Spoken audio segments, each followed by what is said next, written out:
Oke, Assalamualaikum warahmatullahi wabarakatuh, teman-teman. Selamat berjumpa kembali di video saya. Dan di video kali ini, teman-teman, di depan saya sudah ada dua botol air aki ya, teman-teman, dengan kode tutupnya yang ada yang warna merah, yang seperti ini, kemudian ada yang warna biru.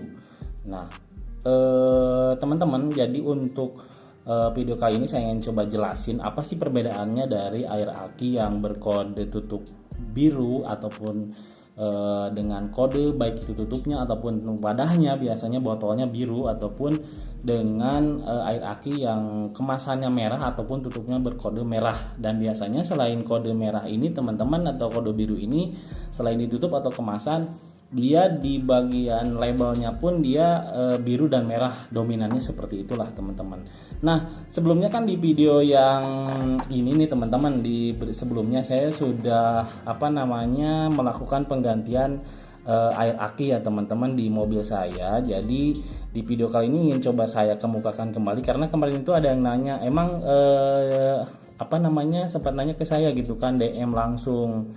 Karena dia tahu WA saya, jadi dia nggak WA. Emang apa sih perbedaannya yang kode merah dan biru seperti itu, Om? Karena saya kemarin kan melakukan pengisian menggunakan air aki yang ini nih, yang warna biru ini nih. Jadi bukan yang warna merah kayak gitu, teman-teman. Nah, di video kali ini saya akan coba jelasin apa sih perbedaannya yang warna merah dan yang warna biru ini, teman-teman.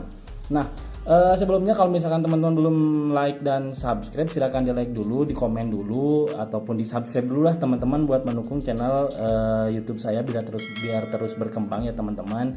Karena subscribe itu gratis, like itu gratis, jadi untuk mendukung saya lebih semangat, biar lebih semangat untuk membuat video. Jadi dimohon teman-teman bisa mensubscribe channel YouTube saya buat mendukung saya, teman-teman. Terima kasih. Nah, kita kepinggirkan dulu yang biru, yang ini, teman-teman. Saya coba ingin jelasin dulu yang merah ya, teman-teman. Yang merah ini adalah air aki atau yang disebut dengan air sir atau air aki zur ya, teman-teman.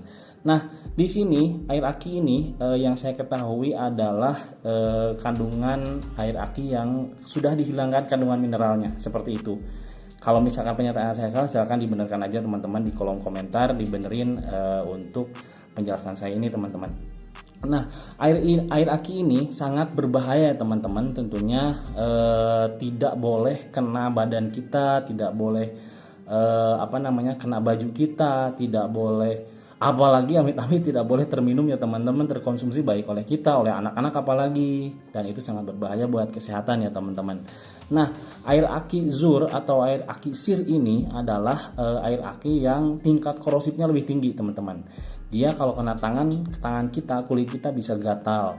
Kalaupun kena baju kita, itu akan cepat rusak karena dia mengandung, kalau tidak salah, H2SO4-nya cukup tinggi ya, teman-teman. Jadi tingkat korosifnya, tingkat membuat karatnya itu lebih tinggi, teman-teman. Dan kalau misalkan teman-teman melakukan pengisian dengan air aki ini, harus benar-benar hati-hati ya, teman-teman. Karena kalau misalkan terkena bahan-bahan yang di luar body aki, dia akan menyebabkan tingkat korosif yang lebih cepat, seperti itu, teman-teman, apabila tidak cepat dibersihkan, seperti itu, teman-teman. Nah, kemudian air aki yang berkode merah ini itu digunakannya untuk proses pengisian awal, teman-teman. Jadi kalau misalkan teman-teman nih membeli aki premium yang basah yang awal, seperti yang saya pakai kemarin, baik itu merek GS atau Incoe ataupun apalah namanya, menggunakan air aki yang menggunakan aki basah, bukan aki kering. Kalau aki kering kan tidak pakai air seperti ini ya. Dia air aki ini digunakan untuk aki yang basah, seperti itu intinya. Nah, air aki dengan kode merah ini digunakan untuk pengisian awal. Biasanya kita kan mengisi air aki itu tanpa diisi, beli aki itu kosongan, seperti itu. Nah, diisi air akinya dengan air aki yang berkode merah seperti ini, teman-teman. Ataupun teman-teman selain membeli aki yang pertama, misalnya teman-teman melakukan pengurasan atau merefill ulang atau meregenerasi ulang cairan. Nah, diisinya itu karena tadi dikosongkan dulu air akinya, teman-teman harus membeli air aki yang berkode merah seperti ini ya, teman-teman. Seperti itu untuk penjelasan air aki yang berkode merah. Nah, itu aja. Nah, setelah saya jelasin yang berkode merah, saya coba akan jelasin juga yang berkode biru ini, teman-teman. Nah, seperti ini. Jadi untuk air aki yang berkode merah, berkode biru ini digunakan untuk perawatan. Karena saya juga kemarin kan melakukan perawatan, ada indikasi berkode dari indikator yang tertera di akinya itu menunjukkan bahwa air akinya berkurang, seperti itu kan, di bawah low levelnya, di bawah lowernya. Karena kalau air aki kan biasanya aki yang basah itu ada upper ada lower. Nah, kalau misalkan sudah di bawah lowernya, dia biasanya memberikan kode ya seperti itu. Ada mungkin tiap aki berbeda-beda, mungkin yang saya tahu hanya kemarin aki GS saja dengan kode yang saya tunjukkan di video yang di atas ini, teman-teman. Jadi di situ kan saya tunjukin ya di video tersebut bahwa ada kode air aki yang berkurang seperti itu. Nah, kalau misalkan ada kode air aki yang berkurang, teman-teman membelinya jangan yang warna merah ini, tapi yang warna biru ini ya teman-teman, untuk memberikan pengisian agar air akinya itu bisa sesuai standar kembali, tidak di bawah lowernya seperti itu.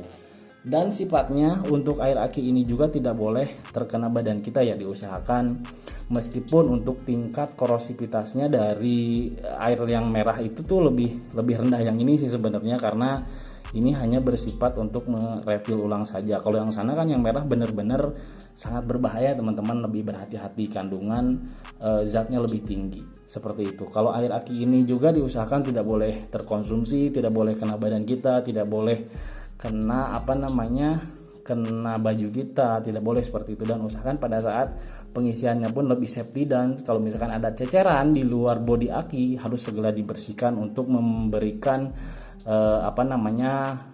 awet bagi lingkungan yang yang ada di sekitar aki tersebut gitu, teman-teman.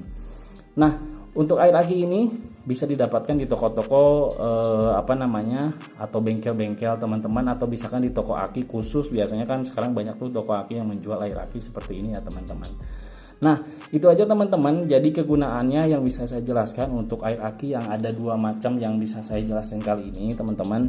Semoga video ini bermanfaat dan semoga video ini juga membantu ya buat teman-teman mungkin yang membutuhkan. Nah, kalau misalkan teman-teman punya pengalaman atau punya masukan seputar pengisian atau air aki ya teman-teman, bisa di kolom komentar aja, silakan tulis masukan dan saran atau pengalamannya teman-teman. Sekali lagi jangan lupa like dan subscribe teman-teman untuk video saya ini. Terima kasih yang sudah nonton. Jangan lupa terus dukung channel saya. Sekian dari saya untuk video kali ini teman-teman. Wassalamualaikum warahmatullahi wabarakatuh.